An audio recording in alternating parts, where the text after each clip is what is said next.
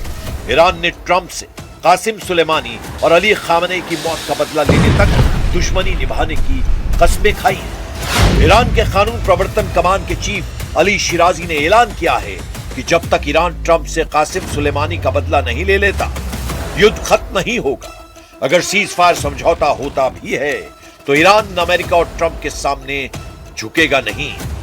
Iran के war commanders मानते हैं कि समझौता होने नहीं होने से अमेरिका से दुश्मनी पर फर्क नहीं पड़ने वाला, क्योंकि ट्रंप जिस तरह के ऑफर दे रहे हैं उसे ईरान कबूल नहीं कर सकता। ट्रंप ने ईरान को नए प्रपोजल में 20 साल तक एटम बम नहीं बनाने को कहा है। इसके बदले वो 20 साल तक ईरान पर कोई हमला नहीं करेंगे। ट्रंप ने इस बार ईरान को $200 अरब फंड अनफ्रीज करने की डील दी है। समझौते के फौरन बाद $27 अरब वो देने के लिए तैयार है। इतना ही नहीं, ट्रंप ईरान को ऊर्जा जरूरत के लिए यूरेनियम रखने की इजाजत भी देने के लिए राजी है। तो फिर ईरान किस बात पर भड़का हुआ है? क्या ये हॉर्मुज स्ट्रेट है? हॉर्मुज में परमानेंट टोल बूथ बनेगा या नहीं, इस पर अभी सस्पेंस है। ट्रंप यूरेनियम का खात्मा अमेरिका में करेंगे या ईरान में, यह भी साफ नहीं। आईआरजीसी कमांडर का स्टैंड है कि युद्ध में वो जीते हैं, इसलिए अमेरिका को ऐसी डील ऑफर करनी होगी जिसमें सिर्फ ईरान मुनाफे में हो। रेवोल्यूशनरी कमांडर मोहम्मद रजा नकवी पहले ही बतला चुके हैं कि अब तक युद्ध में उसके लड़ाकों ने जो किया वो सिर्फ ट्रेलर है। सीजफायर खत्म होने के बाद अमेरिका को ऐसा झटका लगेगा जिसकी ट्रंप ने कल्पना नहीं की है।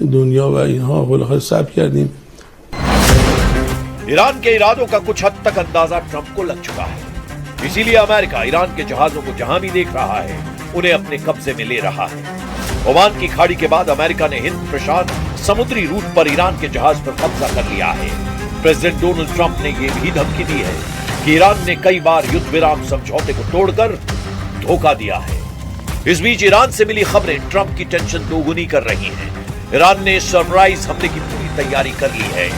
ईरानी मीडिया की रिपोर्ट के मुताबिक ईरान ने दूसरे राउंड में युद्ध के शुरुआती कुछ सेकंड्स में अमेरिकी सैन्य अड्डों और इजराइल के अंदर घुसकर हमले का प्लान बनाया है। ईरान फोर्स ने दुश्मनों को इस बार नरक दिखाने की धमकी दी है।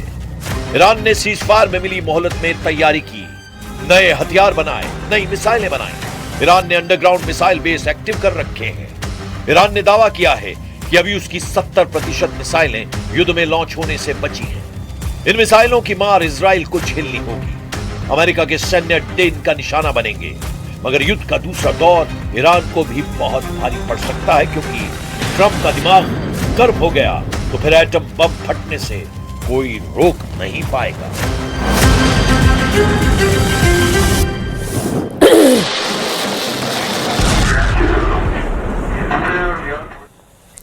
और देखिए, सीज फायर था, बातचीत भी थी, फिर भी डील क्यों नहीं हुई? इस्लामाबाद में शांति की कोशिशें आखिर क्यों फेल हो गई? एक तरफ ट्रंप का दबाव, दूसरी तरफ ईरान का विरोध, नाकाबंदी और जहाज कब्जे में कैसे बिगड़ा पूरा खेल, इस रिपोर्ट में आपको दिखाते हैं।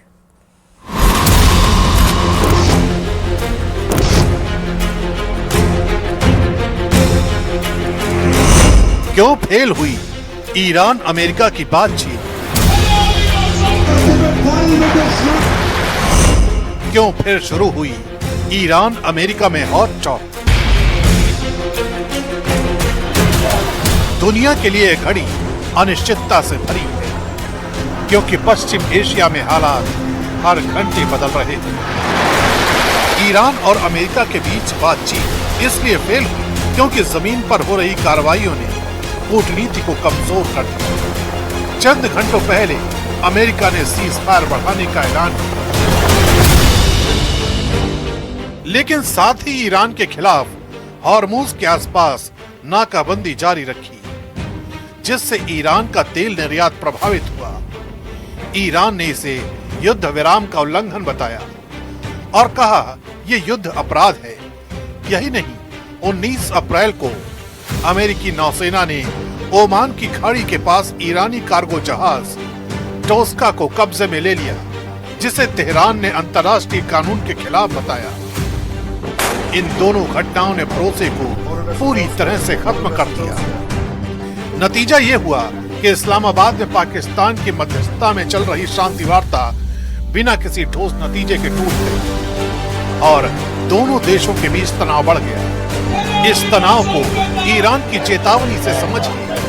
ईरान के खातम अल अंबिया सेंट्रल हेडक्वार्टर ने साफ कहा है, अगर इस्लामिक रिपब्लिक के खिलाफ कोई भी कार्रवाई हुई तो जवाब पहले से तय ठिकानों पर पूरी ताकत से दिया जाएगा।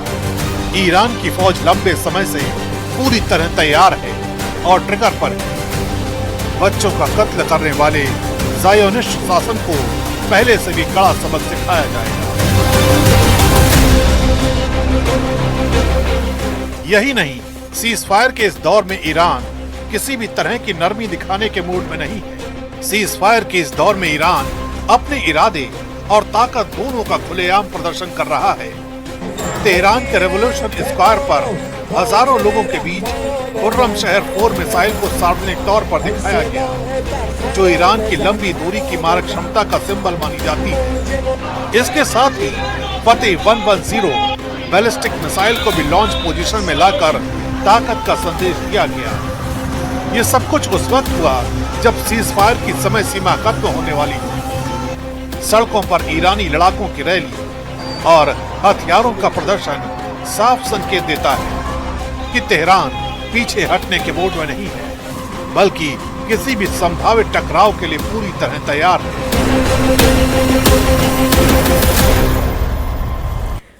और देखिए, इधर ईरान में सवाल ये उठ रहा है कि किसके फरमान पर IRGC चल रहा है। क्या वो नए commander in chief Ahmad Vahidi हैं, जो पर्दे के पीछे से अमेरिका के साथ होने वाली बातचीत की रूपरेखा तय कर रहे हैं? वाहिदी क्यों इतने अहम हैं, इस स्पेशल रिपोर्ट में आपको दिखाते हैं। वाहिदी ने कमांडर बनने के साथ ही मिलिट्री काउंसिल का गठन किया, जिसमें ईरान की संसद के speaker Mohammad Bagher Ghalibaf, national security council के एक सेक्रेटरी मोहम्मद बघेर जोलगद्र और सुप्रीम लीडर के मिलिट्री एडवाइजर मोहसिन रेजाई शामिल थे। गालिबाफ तेहरान के मेयर रह चुके हैं, IRGC की एयरफोर्स के कमांडर भी रह चुके हैं और अब भी इस मिलिट्री जुंटा यानी कि सैन्य शासन का राजनीतिक चेहरा बन गए हैं। मोहसिन रेजाई और जोलगद्र पुराने जनरल हैं, यानी अभी ईरान पर जिसकी कमान देखी जा रही है उसमें कोई भी मॉडरेट या नरमपंथी नेता नहीं दिखाई दे रहा।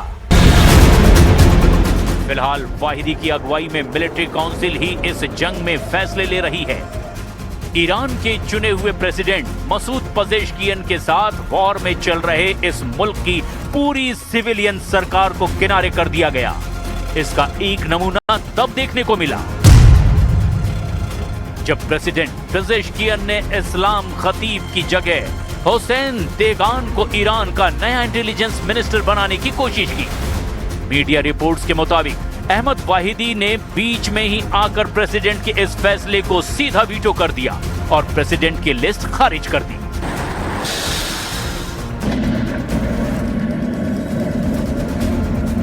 ये साफ दिख रहा है कि युद्ध चलता रहा तो ईरान की इकोनॉमी 3 हफ्तों से 1 महीने के भीतर पूरी तरह तबाह हो जाएगी। और देखिए, सीज फायर बढ़ गया है, लेकिन क्या ये शांति है या तूफान से पहले की खामोशी? अमेरिका ने ईरान को वक्त तो दे दिया, लेकिन दबाव अब भी बरकरार है। अगर ये बातचीत फेल हुई और एक बार फिर युद्ध भड़का तो सिर्फ पश्चिम एशिया ही नहीं, भारत तक इसकी आंच पहुंचेगी। तेल से लेकर ट्रेड, सुरक्षा से लेकर रणनीति तक सब कुछ दांव पर होगा।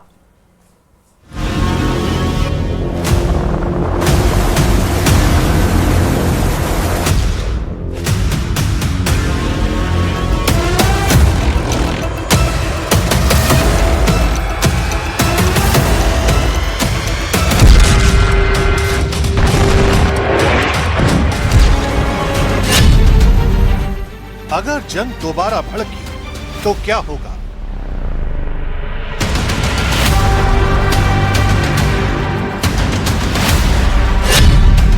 क्या दुनिया एक और जंग के लिए तैयार है?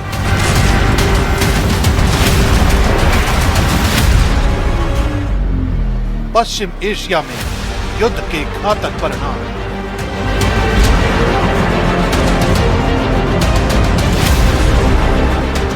सीज फायर का बढ़ना पहली नजर में राहत की खबर लगती है, लेकिन असल कहानी इसके पीछे छिपे तनाव की है। अमेरिका ने साफ कर दिया है कि ये कोई स्थायी समाधान नहीं है, बल्कि एक अस्थायी ब्रेक है। ईरान पर दबाव जारी है और उसकी हर गतिविधि पर नजर रखी जा रही है।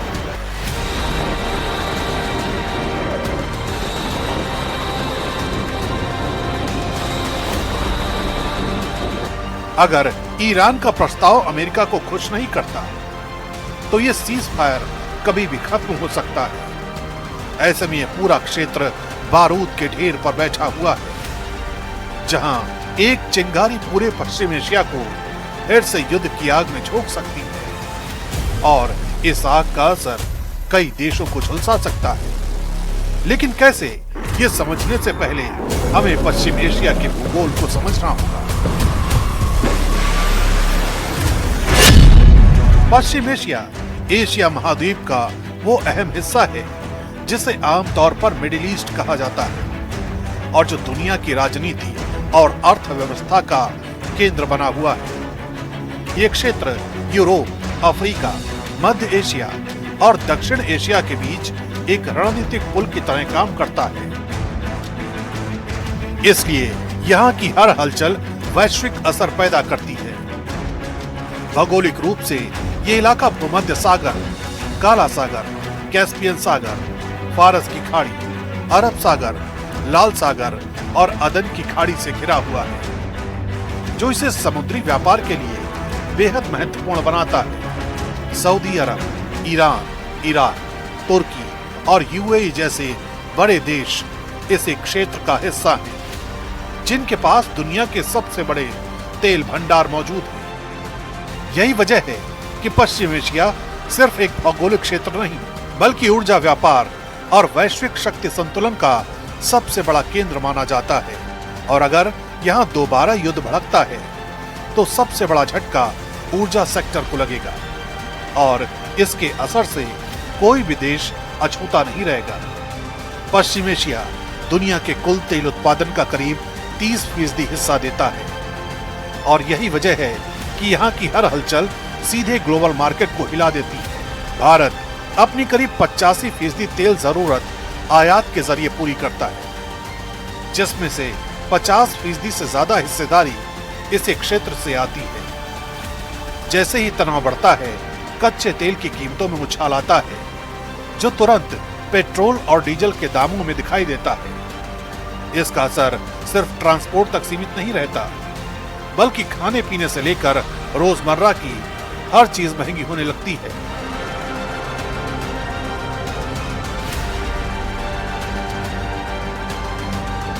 अगर ये संघर्ष लंबा चलता है तो असर सिर्फ तेल और महंगाई तक सीमित नहीं होगा, बल्कि वैश्विक सप्लाई चेन को भी गहरा झटका लगेगा। पश्चिम एशिया से गुजरने वाले समुद्री रास्ते, खासकर हॉर्मुज, दुनिया के सबसे अहम ट्रेड रूट्स में गिना जाता है। यहाँ से रोजाना लाखों बैरल तेल और भारी मात्रा में सामान दुनिया के अलग अलग देशों तक पहुँचता है। जैसे ही युद्ध का खतरा बढ़ता है, शिपिंग कंपनियां अपने रूट बदलने लगती हैं या बीमा प्रीमियम बढ़ा देती हैं, जिससे ट्रांसपोर्टेशन की लागत कई गुना बढ़ जाती है। भारत के लिए यह सीधा असर निर्यात और आयात दोनों पर डालता है।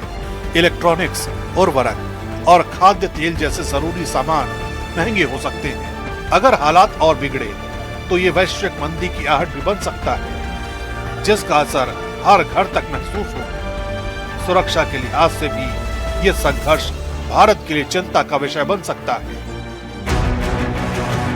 पश्चिम एशिया में लाखों भारतीय काम करते हैं और युद्ध की स्थिति में उनकी सुरक्षा सबसे बड़ी चुनौती बन जाती है। पहले भी ऐसे हालात में भारत को बड़े स्तर पर अपने नागरिकों को निकालना पड़ा है। इसके अलावा आतंकी गतिविधियों के बढ़ने का खतरा भी रहता है, जो क्षेत्रीय स्थिरता को और कमजोर कर सकता है। रणनीतिक तौर पर भी भारत एक मुश्किल संतुलन में फंस सकता है। एक तरफ अमेरिका और इजराइल के साथ उसके मजबूत रिश्ते हैं, तो दूसरी तरफ ईरान के साथ भी महत्वपूर्ण कनेक्शन है, खासकर ऊर्जा और कनेक्टिविटी के मामले में। ऐसे में युद्ध की स्थिति भारत को एक जटिल कूटनीतिक परीक्षा में डाल सकती है। यानी सीज फायर का बढ़ना फिलहाल राहत जरूर है, लेकिन अगर यह अस्थायी शांति टूटती है तो इसका असर सीमाओं से बहुत दूर तक महसूस होगा।